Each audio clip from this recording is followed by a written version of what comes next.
Return of the Lost Son. Chapter 19. Truth before the nation. I slid into my car and instructed the driver to head home, fast. Within minutes, we arrived at the estate at full speed. The media scattered out of the way as the gate burst open and the car drove straight in. I rushed out immediately. My mother stood at the doorway. Fear clenched my chest as I hurried to her. "Mom, are you okay?" Before she could answer, a sharp voice pierced the air. "Mr. Jason, would you care to have a brief conversation with us? We are live streaming." I slowly turned. Drake, Rose, Diana. They stood among the reporters, wearing sinister smiles that revealed the true intentions. I exhaled quietly and walked toward the media personnel who had spoken. Clearing my throat, I said calmly, "You all know me as the founder of Luma. But there is more to my name, and more to this story that you don't know." The reporters leaned in. "May I ask," I continued, my voice steady, "who gave you the information you are spreading everywhere? Do you realize I can sue every single one of you for spreading false news?"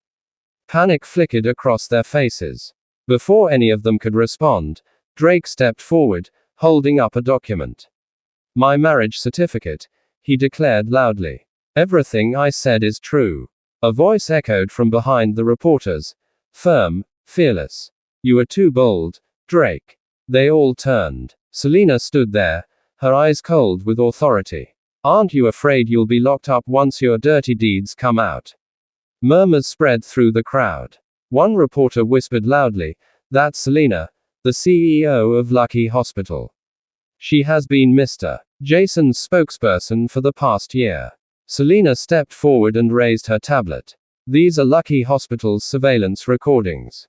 She played the videos. The crowd gasped. Drake and his children appeared on screen, speaking openly to Dr. Dane, admitting everything.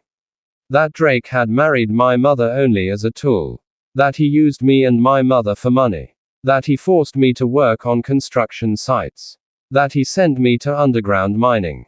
That every cent I earned went to him and his children.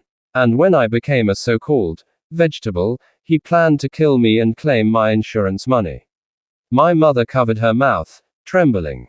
Selena's voice cut through the silence. "You all know Dr. Dane has lost his medical license.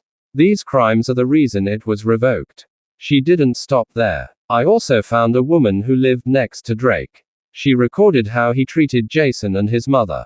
Even the day Drake divorced Jason's mother, after deciding Jason was useless and no longer worth spending the money Jason worked for." The videos played. The truth stood naked before the nation.